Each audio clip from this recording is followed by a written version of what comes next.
I'm Mike Hayne and I'm talking to you. Today is July 21st, 2024. Temperature 91 degrees. A nursing home at the age of 70 in Las Vegas. I will die with a pen in my hand. I've been a writer since 1977 when I was the best guitar player in Houston. Although I had not yet learned how to go on stage, and I was very shy. This is episode 4. 1977 was episode 1, 2, and 3. The brothel, human trafficking, drug dealing, just jerks. Episode 4 was part 1 I did just now, and I'm so pent up and upset, I wanted to lay down a little groundwork. Okay, episode 4, part 2, less than 15 minutes, YouTube and MikeHayne.com. The true story, 1972, age 18. 1972, I'm a senior in May in high school. Figari is the vice principal. It's odd that there's an Italian guy vice principal at the high school. Robert Matthews, the pimp, was 15. He had access to LSD drugs. And he was the one that ruined the neighborhood. There goes the neighborhood when his family moved in. He was my friend. He was going around with me. May 1972, 18. Shy, but not a coward. Not athletic, short, picked on a lot by the rednecks, the Ku Klux Klan. Are you a Yankee? And all this, but I got through it and I had some good friends in 1972 when I was 18.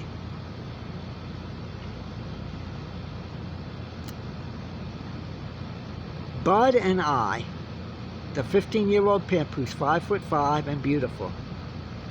We didn't wear glasses. We didn't look like this. We are going on a Saturday morning to the high school for me to pick up my graduation gown at the bookstore. A week earlier, Vice Principal Figari caught me crossing the lawn. There were no fences, no guards, no cameras in 1972 at the new high school. Everyone was in class, sitting in a row, obeying everything. And I was coming back from Dairy Queen and walking across the grassy field. That was like a practice field or something out on it. And I came into the center courtyard of Springwoods High School in Houston, Texas, age 18. And guess what? My hair was over my ears, longer than the top of my ears. That was a rule. You could get written up for that. And if you got enough write-ups, you went to a 5-hour detention service on Saturday. It wasn't 8 hours as in the movie that John Hughes made. It was 5 hours. Your hair is longer. You had to have your shirt tail tucked in.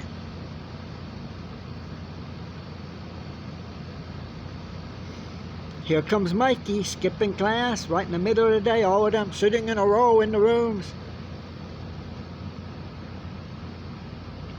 And Figari, this big burly Italian jerk who was the vice principal, who we didn't even know, who the heck is this guy? He captures me walking across the inside courtyard of Springwoods High School. Shirt tail out, hair longer than the ears. Who are you? Where are you coming from? And I said Jeff Beck. Takes me back to his office. We find out my name is Mike Hayne. He says, bend over. I'm going to give you 5 swats. And he had little boards all made up that he had polished, SWAT boards. Now, this is extremely difficult for me to tell this story. Bend over, hold your knees, I'm going to give you a SWAT. And he gave me 5 swats. Didn't know that, did you? That's not part of the gossip and stories that people talk about when they talk about me. Well, there's a hell of a lot more to this story that people don't know. May 1972, age 18, no glasses. Robert Matthews, 5'5", beautiful, appearance. 9th grade, my friend, we're going in. So I go to the bookstore to get my robe for graduation. The bookstore's closed. It just closed for lunch. I'm the leader. We're strong. We're scrappy. You wouldn't believe. We're CIA material, if the truth was told. So I'm 18. And I look up at the acoustical tiles, they used to call these things, that are hanging over the bookstore on little trails, tracks. And I push it up. And I say, hey, I can push this one up, stand on the counter, which had a big screen, it was closed, get over that into the bookstore.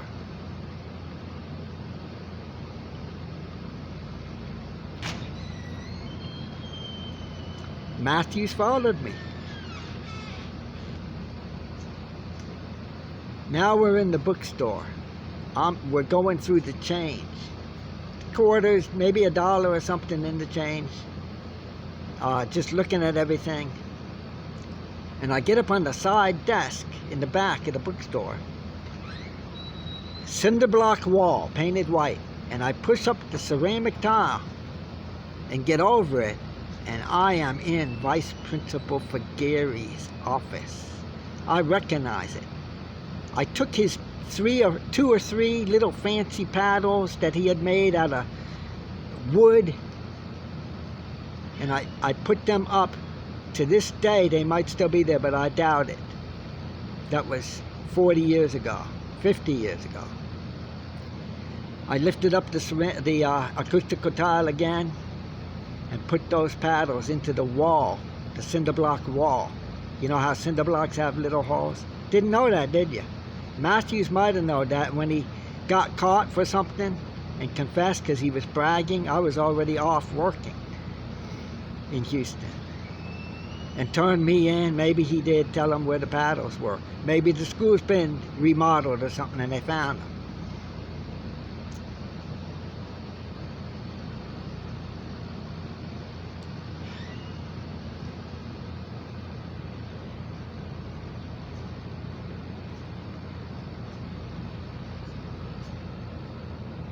Eight minutes already. These things cannot be longer than 15 minutes. Now we're in Figari's office. Little 15-year-old 9th grader, Robert Matthews, 1972 May, and Mikey, 18, who had just gotten 5 swats the week before from Figari.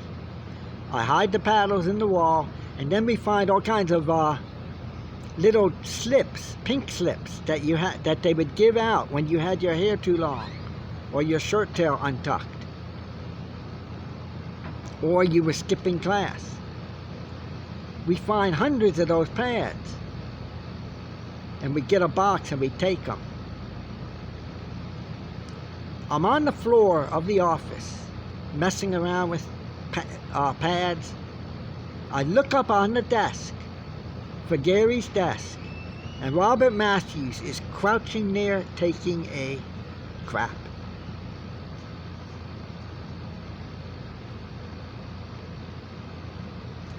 Can you imagine when he got busted and started telling on me so that he didn't have to go into jail? And he knew what would happen to him if he went into jail. I did not.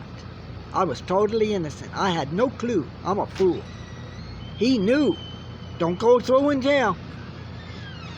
So he turns us in, turns me in, and he tells who burglarized Figari's. Do you think Figari ever forgot that somebody shit on his desk? Who do you think? I never heard another thing about it. I never went back. Who do you think Matthews did that?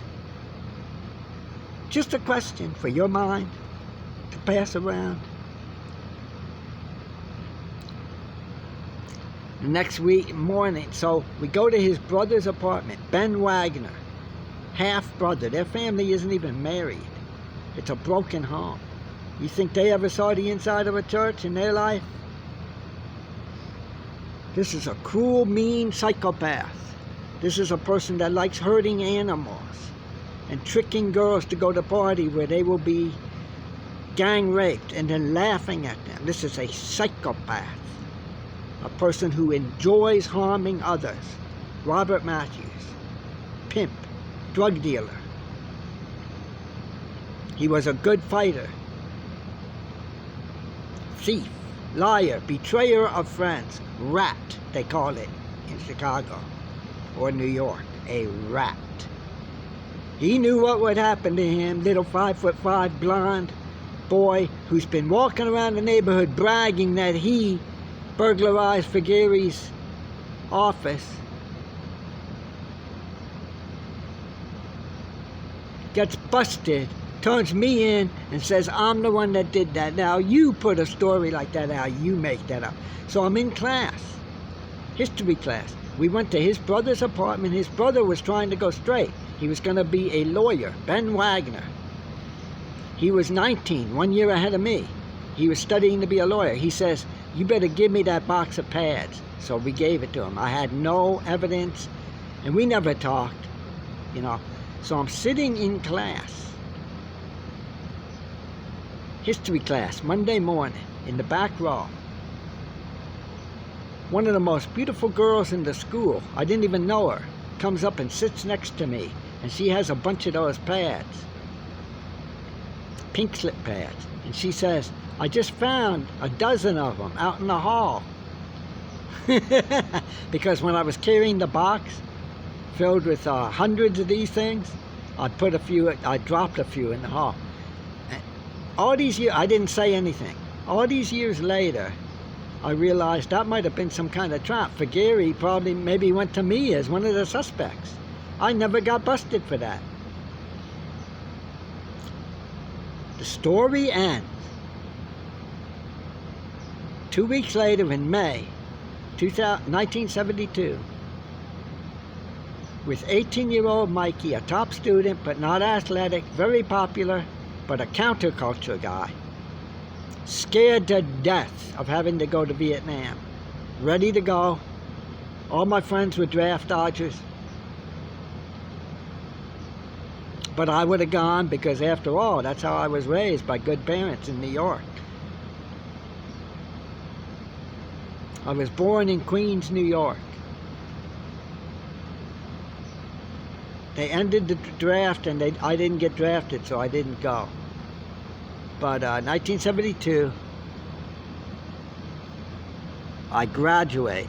I walk across the stage. This was a football field. I guess there were 600 graduating seniors in the class.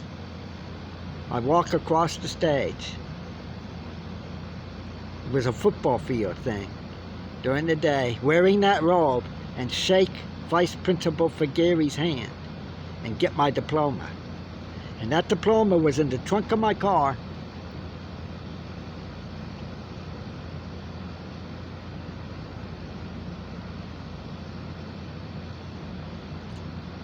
When the Henderson police found the car in the desert.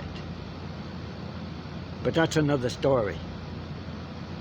In 2000, that was 2018. After a street prostitute, Maryland Parkway, Amber, slipped me a Mickey. And that's become a common practice. I have to cover that in some more episodes. So, I'm Mike Hayne, and I'm talking to you. I hope I've been able to carry this out. I'm all pent up.